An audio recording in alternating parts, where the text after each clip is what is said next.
On July 24, 2012, the then Vice President John Mahama assumed the presidency following the death of President John Evans Atta Mills. I, John Mahama, do in the name of the Almighty God swear.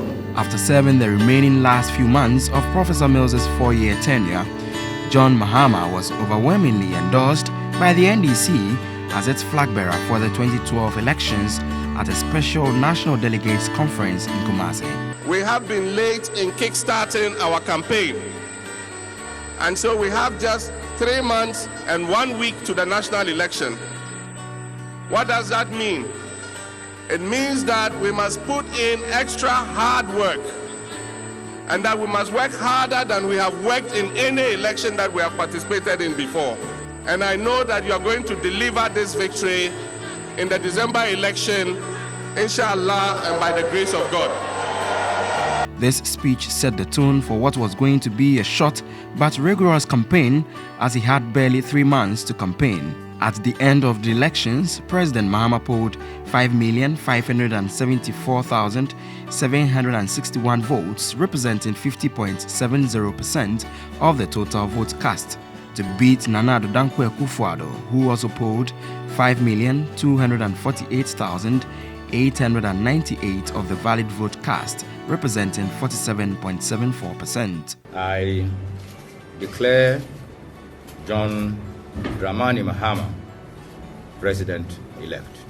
After having to endure about 8 months of electoral litigation following the outcome of the 2012 election at the Supreme Court in 2013, the President, John Mahama, was faced with a challenge that would later become an albatross around the neck of the NDC administration: power crisis, which was christened Dumso. Currently, we are facing a power rationing, load management, and we have 12 hours off and then 24 hours on, and it's called Dumso.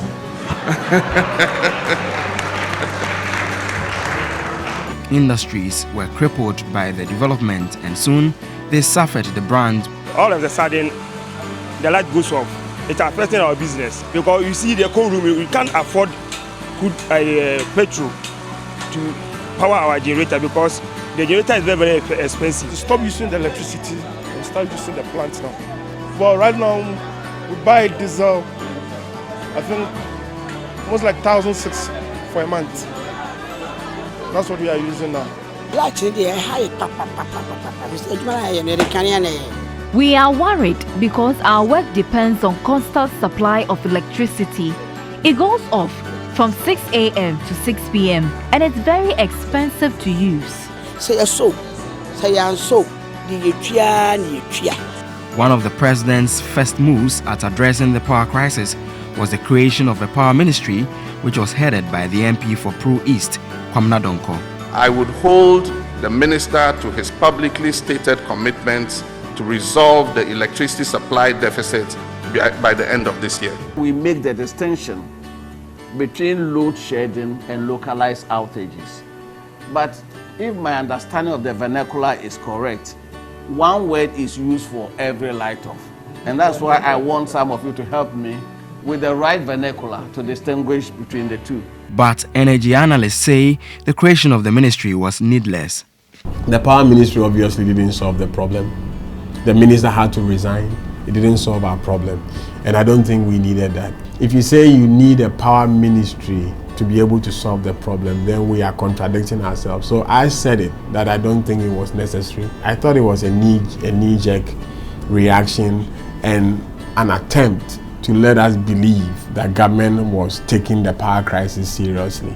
Through emergency power agreements, a total of 800 megawatts of power were added to the national grid by the John Mahama-led administration between 2013 and 2016, with the introduction of car power ship and Amerideals being key components. He came in fully aware of the problem because he said it in his first address to the nation that there's a power crisis. Even though he was part of the previous administration, he said he was going to fix the problem. It took him how many years, from 2012 until the early part of 2014 when he made the announcement that they finally decided to bring car power. It was scheduled to come in April, finally ended up coming in December of 2014. Okay, so, and this was an emergency power plant that we could have brought some in much earlier than we did. So I'm not going to really be very generous when it comes to, in terms of the legacy. I think he's left a very bad legacy because he presided over the longest power crisis in the nation's history.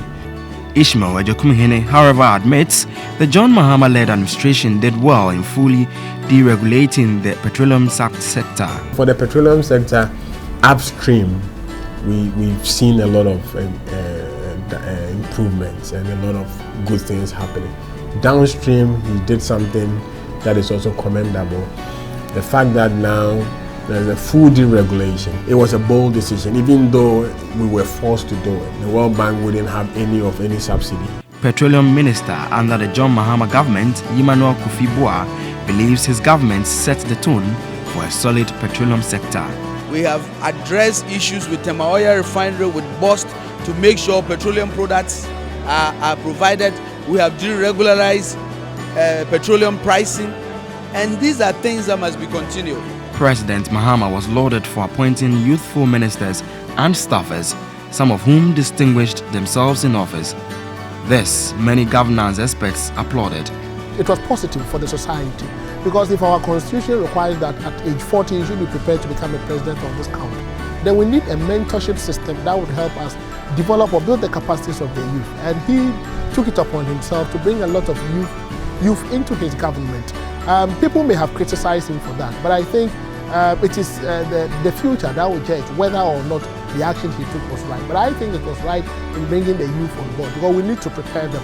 But the bit that we could not do well as a nation was, as and when we brought this youth into the system, we didn't develop a comprehensive mentorship process that would guide and then manage them. So we'll be able to ensure that the energies they have in them can be used in the right way. In spite of all the applause, numerous corruption scandals such as the bus branding scandal, JIDA, SADA, and the infamous Brazil scandal were some of the low points in his government. People were of the view that he was not able to deal with the issues as they ought to. He did not give them up as they ought to be. But you know, he is one person. We need state institutions to be working to ensure that they prosecute these people. I think he's learned his lessons, and he was trying to be very charitable in managing the situation, so that at least if it is funds that have been lost by the nation, you have a way of getting the money back without necessarily prosecuting people. It was a chicken and egg situation, because the people involved were people who were closer to government, and he didn't also want to, in my view, come out to prosecute people so that it would cast a slur on his government. But the positives lied in the numerous infrastructural projects credited to his administration. He's been a president, one of the presidents this country has had in the past 8 years, who has done a lot of infrastructure. That we need to give him credit. My only concern is sometimes the costs at which those infrastructure was built. I mean, sometimes it's mind-blowing. Yes, the infrastructure, we see them, but if we could have gotten the same infrastructure for a lower amount, then I see the legacy, but I'm angry. Major projects like the Eastern Corridor Road, the Circle Interchange, which now has other tourist attraction components, and the Kaswa Interchange, the 650-bed University of Ghana Medical Center, and the Greater Accra Regional Hospitals are among some of the major infrastructural projects. Apart from all that, about 70 community day senior high schools were built, with another 50 at various levels of completion. Infrastructure. I mean, you drive through the country and you see monumental infrastructure being put in place. A nation building cannot move forward economically or any way you look at it without proper infrastructure. Health, infrastructure, and other equally important human needed developments. In February 2013, President Mahama was sworn in as chairman of the Authority of Heads of States and Government of ECOWAS. During his tenure as chairman, his efforts in the eradication of Ebola was seen as one of his greatest feats. He first of all took the bold initiative to demystify the deadly character of Ebola and to tell the international community that it is possible for us to respond and overcome this. And he did not just advocate for it.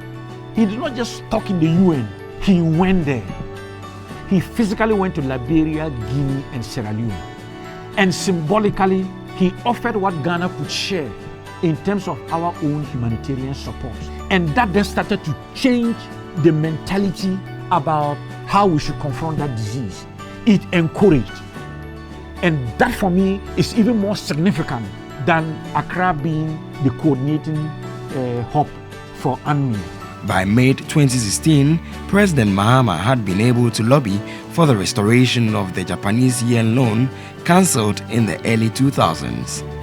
I also wish to express my appreciation to Prime Minister Abe and the government of Japan for the announcement of the resumption of the yen loan, beginning with the bridge over the southern Volta River. Deputy Foreign Affairs Minister under the John Mahama-led administration, Emmanuel Bombani, believes this was another giant achievement. Infrastructural development is prohibitively expensive. And so we need our bilateral partners to continue to support us. And this is where those who do not value the meaning of the investment for their infrastructure are not able to understand that without your infrastructure in place, you are still going to be ages behind in development. And that is why to be able to restore the yen loan increases our capacity to develop further our infrastructure. Whether it's the second bridge across the Volta Lake, whether it's the Eastern Corridor Highway, whether it is the Kwame Nkrumah interchange or the Kaswa interchange, all these are the key infrastructure that becomes the backbone and facilitates how rapidly we can then leap forward into development.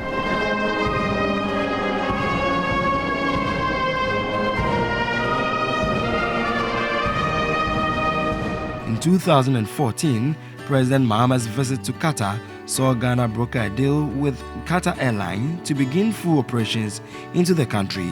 Qatar Airways is starting a direct flight from Doha to Accra. And so you won't have to transit, through Dubai when you want to come home or you're coming back to work. And so for you, I'm sure that's the best news for those of you here. Between 2013 and 2016, the John Mahama-led administration made conscious efforts to upgrade most regional airports. The Tamale Airport was upgraded to an international status, whilst the Kodaka International Airport received major facelift, making it one of the best within the sub-region.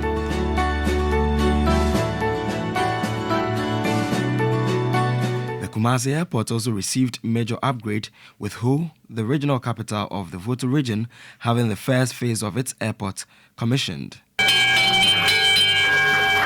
President Mahama's 4-year tenure saw few tribulations as the economy was hit hard by rising debt stock. In 2015, Ghana signed on to a $940 million 3-year bailout with the International Monetary Fund, which spanned for 3 years. The Minister of Finance said Tekpe believed he left behind a healthy economy. He's leaving an economy much stronger than he left it. But he was also warning that economies go through a lot of ups and downs, and he indicated some of the things that we put in place to make sure that structurally, the economy remains on a sound footing, including measures like the sinking fund, which has helped stabilize the debt situation, measures like the partial risk guarantee, which has resulted in investments in the oil and gas sector. These are all structural things that were done. With massive infrastructural investment at the core of the achievements of the John Mahama-led administration, he believes posterity would judge him. As I've said before, I'll allow history to be the judge of how I have served my nation. How well I have done my part in running my lap of that relay What that verdict will ultimately be, I cannot say. I can only say that I have done my best, giving my all, and done so with the best of intentions for my God and my country. He goes down in history as the only president under the Fourth Republic to have served one term. Governance expert Dr. Eric Odrosine wants him to retire honorably without returning to the political scene.